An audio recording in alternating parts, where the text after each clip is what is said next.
Let's picture a day-to-day scenario. You wake up, you rub your eyes and adjust it to a brand new day around you. Would you then immediately get up and make your bed? Or will you unlock your phone and check on what is happening on your newsfeed? I bet you choose the latter, right? Because that is what I do too, every single day. If you think about it, everything is a two-sided coin.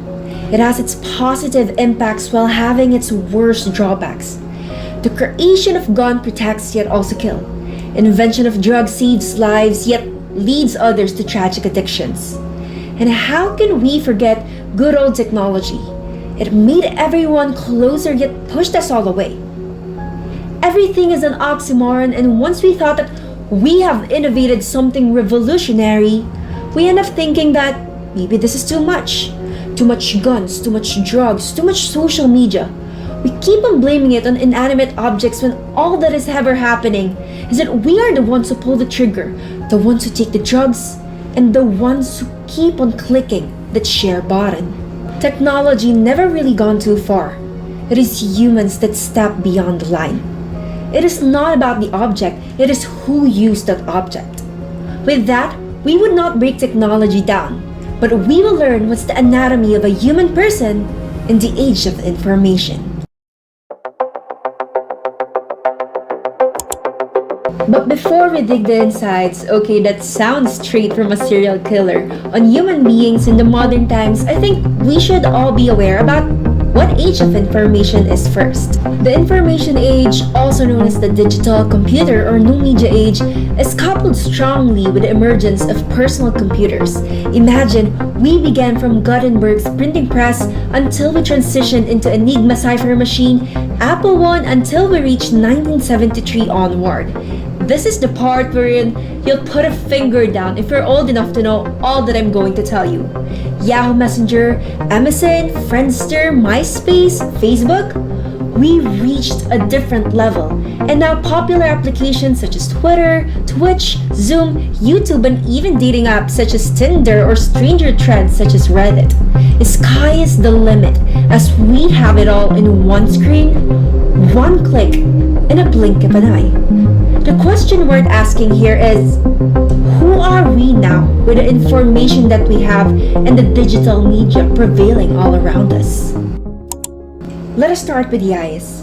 In a book by Gergen, The Saturated Self, he warned of an Orwellian world where technology might saturate human beings to the point of multiphrenia, a fragmented version of the self that is pulled in so many directions that the individual would be lost. I am linked, therefore I am, he famously said, playing on the card, I think, therefore I am. Little did Gergen know how dead on this prediction would be. We are seduced by the lure of the blue light glow, and we have never been more bound to a virtual reality more than ever. Let's take a look at some examples on how the information age distorts our vision. We have the all-perfect influencers.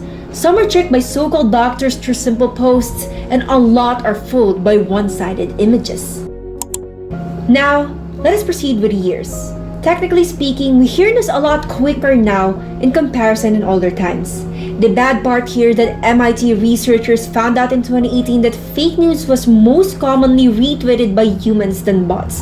And in a recent survey, 50% of internet users said that they hear about a latest news via social media even before hearing it on a news station.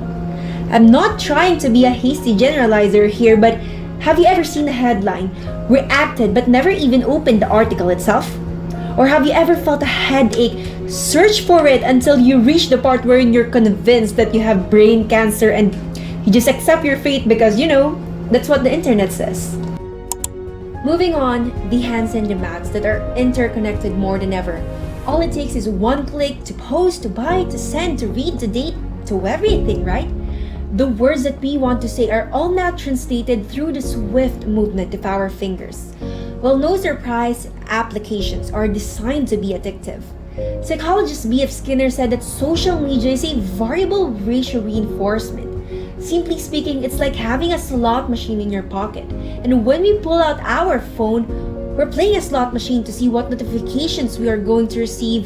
And when we swipe down our fingers through the Instagram feed, we're playing to see what photocops does. We comment, we react so hastily because in the end, we are gambling but with masks. We are hiding behind the screens. And would we ever really want to be these hollow individuals? Nothing more than a hand typing on a keyboard. Speaking of addiction, let's proceed with the important bits. The brain. Like substance addiction, social media involves broken reward pathways in our brains. And scientifically speaking, when a person posts a picture and gets positive social feedback, it stimulates our brains to release dopamine, which again rewards that behavior and perpetuates the social media habit. So the science is clear.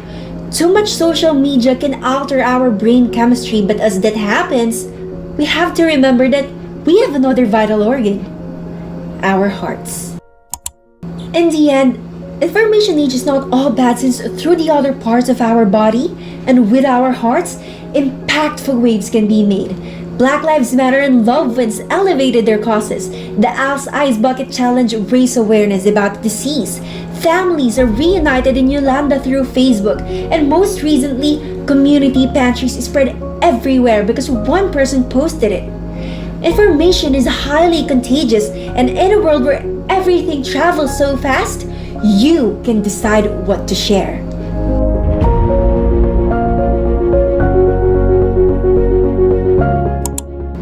The digital age is not bad at all. It just needs good people behind it while using their eyes, mouth, hands, minds, and hearts for the better. And we can always be one of them.